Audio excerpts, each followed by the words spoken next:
చిన్న చిన్న retail investors అంటే మీలాంటి నాలాంటి ఇన్వెస్టర్స్‌కి అవేర్‌నెస్ లేదు కదా అని చెప్పి ఆ అడ్వాంటేజ్ తీసుకుంటూ కొన్ని కంపెనీల్లో ప్రమోటర్స్ అండ్ అలాగే పెద్ద పెద్ద షేర్ హోల్డర్స్ వాళ్ళకి ఫేవరబుల్‌గా ఉండే డెసిషన్స్ ఏవైతే ఉంటాయో ఆ డెసిషన్స్ ఏజీఎమ్స్‌లో తీసుకొని ఉంటారు. ఎందుకంటే వాళ్ళకి క్లియర్‌గా తెలుసు చిన్న చిన్న రీటైల్ షేర్ హోల్డర్స్ ఎవరైతే ఉంటారో మీలాంటి నాలాంటి షేర్ హోల్డర్స్‌కి అవేర్‌నెస్ ఉండదు అండ్ ఎవరు అవేర్‌నెస్ క్రియేట్ చేయడానికి ప్రయత్నించారు కాబట్టి మనం ఆడుకోవచ్చు కదా అని చాలామంది ప్రమోటర్స్ అండ్ అలాగే పెద్ద పెద్ద ఇన్వెస్టర్లు వాళ్ళకి ఫేవరబుల్గా ఉండే డెసిషన్స్ అన్ని ఏజీఎమ్స్లో పెట్టి పాస్ చేసేసుకుని ఉంటారు. So as a share holder, as a investor మీది నాది రెస్పాన్సిబిలిటీ. మనం ఆ కంపెనీలో ఇన్వెస్ట్ చేసినప్పుడు ఆ కంపెనీలో ఏం జరుగుతుంది అంటే రీటైల్ షేర్ హోల్డర్స్కి ఫేవరబుల్గా డెసిషన్స్ తీసుకున్నారా లేకపోతే అగెయిన్స్ట్గా తీసుకున్నారా అన్నది మనం చదవడానికి మనకి హార్డ్లీ 5-10 మినిట్స్ టైం పడుతుంది అండ్ ఓట్ వేయడానికి 1-1.5 నిమిషం మ్యాక్సిమం 2 నిమిషాలు టైం పడుతుంది. మనం మ్యాక్సిమం ఎన్ని కంపెనీలు ఇన్వెస్ట్ చేస్తాం? 15, 20, 30 అంతే కదా, వందల కంపెనీలు కాదు కదా. సో సంవత్సరంలో మనం స్పెండ్ చేయాల్సిన టైం మనం ఇన్వెస్ట్ చేసిన కంపెనీలో ఏం జరుగుతుందో తెలుసుకోవడానికి హార్డ్లీ ఒక 5-6 అవర్స్ కూడా ఉండదు ఇన్ ఎంటైర్ ఇయర్.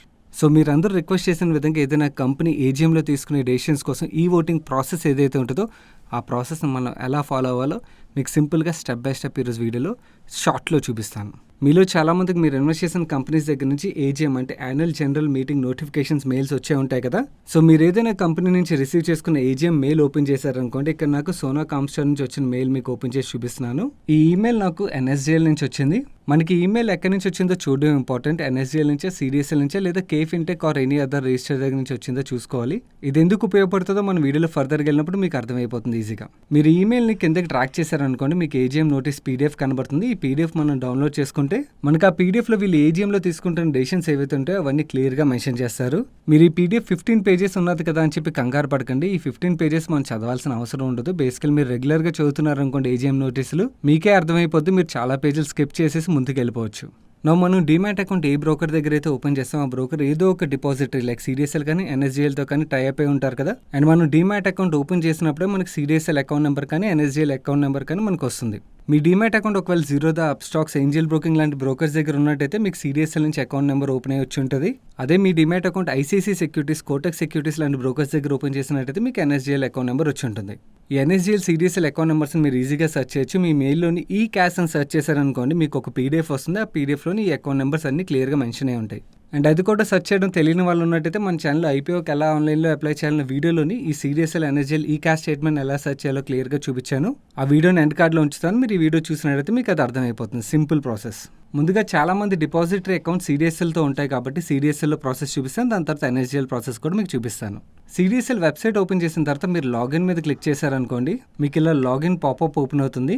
ఈ లాగిన్ పాపప్లోని న్యూ సిస్టమ్ మై ఈజీ అని కనబడుతుంది కదా, దీన్ని సెలెక్ట్ చేసి మనం లాగిన్ మీద క్లిక్ చేయాలి.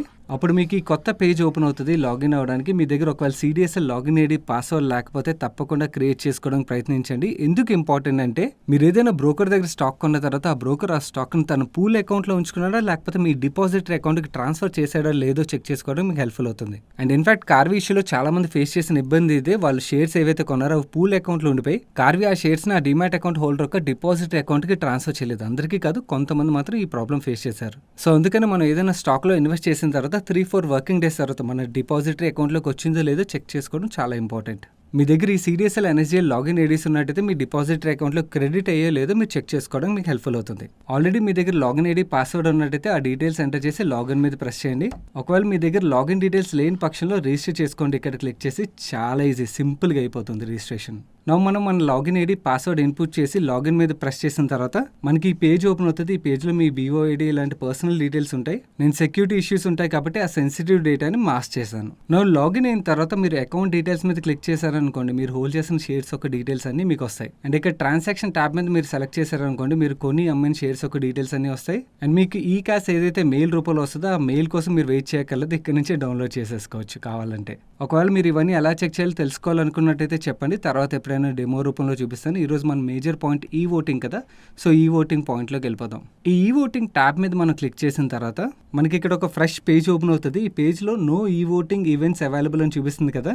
సో ఈ ఓటింగ్స్ ఏం లేవు కదా అని చెప్పి లాగౌట్ చేసేకండి. మనకి ఇక్కడ సిడిఎస్ఎల్ ఏవైతే ఈ ఓటింగ్స్ని కండక్ట్ చేస్తుందో, నేను ఈ వీడియో రికార్డ్ చేసే టైంకి నేను పర్సనల్లీ ఇన్వెస్ట్ చేసిన కంపెనీలు వేవి సీరియస్లీ ఈ ఓటింగ్ కండక్ట్ చేయట్లేదు, అందుకని నాకు కనబట్లేదు. నేను మీకు వీడియో బిగినింగ్లో మీకు మెయిల్ ఎక్కడి నుంచి వచ్చిందో అబ్జర్వ్ చేయమని చెప్పాను కదా, ఇక్కడ ఎన్ఎస్జిఎల్ నుంచి వచ్చిందని చెప్పాను కదా. సో ఈ ఓటింగ్ని ఎన్ఎస్జిఎల్ కండక్ట్ చేస్తుంది కాబట్టి మనకి ఇక్కడ క్లిక్ హియర్ అని కనబడుతుంది కదా, దీని మీద క్లిక్ చేసామనుకోండి ఎన్ఎస్జిఎల్ కార్వి లింక్ ఇన్ టైం పేర్లతో ఒక పాపప్ ఓపెన్ అవుతుంది. ఈ సోనా కామ్స్టార్ యొక్క ఈ ఓటింగ్ని ఎన్ఎస్జిఎల్ కండక్ట్ చేస్తుంది కాబట్టి ఎన్ఎస్జిఎల్ పాపప్ మీద క్లిక్ చేయండి. ఆ పాపప్ మీద క్లిక్ చేసిన తర్వాత మీకు ఈ ఫ్రెష్ పేజ్ ఓపెన్ అవుతుంది. అగైన్ సెక్యూరిటీ రీజన్స్ తోని పర్సనల్ ఇన్ఫర్మేషన్ ఏదైతే ఉంటుందో దాన్ని మాస్క్ చేస్తున్నాను. మనకి ఇక్కడ మనం ఇన్వెస్ట్ చేసిన వేరియస్ కంపెనీలో ఒక ఈ ఓటింగ్ ఎన్ఎస్జిఎల్ ఏవైతే కండక్ట్ చేస్తుందో ప్రెసెంట్ లైవ్ లో ఉన్నవి మనకు కనబడతాయి. ఇక్కడ నేను సోనా కామ్స్టార్ ఒక ఈవెంట్ మీద క్లిక్ చేస్తున్నాను. ఏజిఎంలో వీళ్ళు తీసుకుంటున్న రెజల్యూషన్స్ అన్ని మనకి ఇక్కడ కొత్తగా ఓపెన్ అయిన స్క్రీన్ మీద కనబడతాయి. ఇందులో ఫస్ట్ రెజల్యూషన్ చూసినట్టయితే వీళ్ళు అనౌన్స్ చేసిన రిజల్ట్స్ ఒక రెజల్యూషన్ ఇది. ఈ రెజల్యూషన్ మీరు యాక్సెప్ట్ చేస్తున్నట్టయితే ఎస్ అని లేదా నో అని సెలెక్ట్ చేయొచ్చు. నేను ఆల్రెడీ చూసేసాను కాబట్టి ఎస్ అని సెలెక్ట్ చేస్తున్నాను. అండ్ సెకండ్ రెజల్యూషన్ విషయంకి వచ్చినట్టయితే మిస్టర్ వివేక్ విక్రమ్ సింగ్ గారిని డైరెక్టర్ కింద రీఅపాయింట్మెంట్ రిలేటెడ్ రెజల్యూషన్ ఇది. ఈ రెజల్యూషన్ మీరు యాక్సెప్ట్ చేస్తే ఎస్ అని లేదా నో అని సెలెక్ట్ చేయొచ్చు. నేనైతే ఎస్ అని సెలెక్ట్ చేస్తున్నాను. థర్డ్ రెజల్యూషన్ చూసినట్టయితే ఈ కంపెనీ యొక్క చైర్మన్ సంజయ్ కపూర్ గారి రెమ్యూనరేషన్ రిలేటెడ్ రెజల్యూషన్. ఈ రెజల్యూషన్ కూడా యాక్సెప్ట్ చేసి ముందుకెళ్తున్నాను. Next point non executive directors and independent directors యొక్క కాంపన్సేషన్ రిలేటెడ్ పాయింట్. ఈ రెజల్యూషన్ కూడా యాక్సెప్ట్ చేసి ఫిఫ్త్ రెజల్యూషన్కి వెళ్ళినట్టయితే వివేక్ విక్రమ్ సింగ్ గారి రెమ్యూనరేషన్ రిలేటెడ్ రెజల్యూషన్ ఇది. ఈ రెజల్యూషన్ కూడా యాక్సెప్ట్ చేస్తున్నాను. Sixth resolution Blackstone will employee retention related incentive scheme announce చేసింది. అండ్ ఈ ఇన్సెంటివ్ని కంప్లీట్లీ బ్లాక్ స్టోన్ పే చేయబోతుంది కాబట్టి యాజ్ ఎ షేర్ హోల్డర్ నా మీద ఎటువంటి ఇంపాక్ట్ ఉండదు కాబట్టి ఈ రెజల్యూషన్ కూడా యాక్సెప్ట్ చేస్తున్నాను. మనం ఓటింగ్ రైట్స్ని సబ్మిట్ చేయడానికి సబ్మిట్ బటన్ మీద క్లిక్ చేయాలి.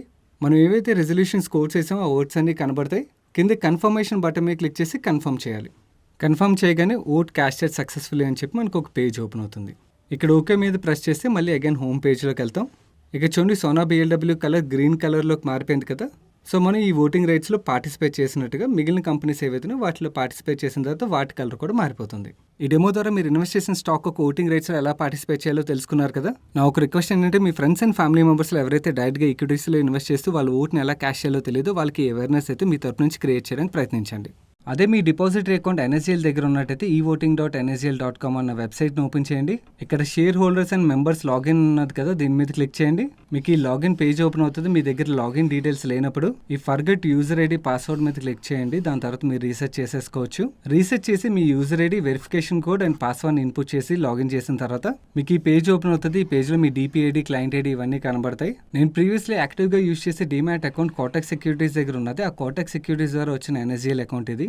ఆ డిమాట్ అకౌంట్లో నేను హోల్డ్ చేసిన కంపెనీస్ యొక్క ఈ ఓటింగ్స్ ఏవి కండక్ట్ అవ్వట్లేదు కాబట్టి ఇక్కడ నాకు ఏమీ చూపించట్లేదు. ఒకవేళ ఏదైనా కంపెనీ యొక్క ఈ ఓటింగ్ ప్రాసెస్ నడుస్తున్నట్టయితే ఆ కంపెనీస్ యొక్క పేర్లు మనకి ఇక్కడ కనబడతాయి. సో మీకు స్టెప్ బై స్టెప్ చూపించాను కదా, మీరు ఇంత ఈజీగా మీ డిపాజిటరీ యొక్క లాగిన్ ఐడి పాస్వర్డ్ని క్రియేట్ చేసుకుని మీరు ఇన్వెస్ట్ చేసిన కంపెనీ యొక్క ఈ ఓటింగ్ ప్రాసెస్లో పార్టిసిపేట్ చేయొచ్చు. నేను మీకు ఎఫర్ట్ పెట్టి ఈ ఓటింగ్ ప్రాసెస్లో ఎలా పార్టిసిపేట్ చేయాలో నేర్పించాను కదా, నాకు మీ నుంచి కూడా ఒక కమిట్మెంట్ కావాలి. ఈరోజు ఈ వీడియో చూసిన తర్వాత ఒక హాఫ్ అన్ అవర్ టైం తీసుకుని మీ డిపాజిటరీ లాగిన్ ఐడి పాస్వర్డ్ని క్రియేట్ చేసుకోండి. ఎవరైతే సోనా కామ్స్టార్ ఆర్ మీరు ఏదైనా వేరే అదర్ కంపెనీలో ఇన్వెస్ట్ చేసి ఆ కంపెనీ యొక్క ఈ ఓటింగ్ ప్రాసెస్ ఇప్పుడు నడుస్తున్నట్టయితే ఈ రోజు నైట్ తప్పకుండా మీ ఫస్ట్ టైం ఓటింగ్ రైట్ని అయితే యూజ్ చేసుకుని నాకు ఈ వీడియో ఒక కామెంట్ సెక్షన్లో కానీ మనకి ఇక్కడ స్క్రీన్ మీద కనబడుతున్న వేరే అదర్ సోషల్ మీడియా ప్లాట్ఫామ్స్లో కానీ నా ఓటేసానని కామెంట్ చేయడానికి ప్రయత్నించండి. I will be happy.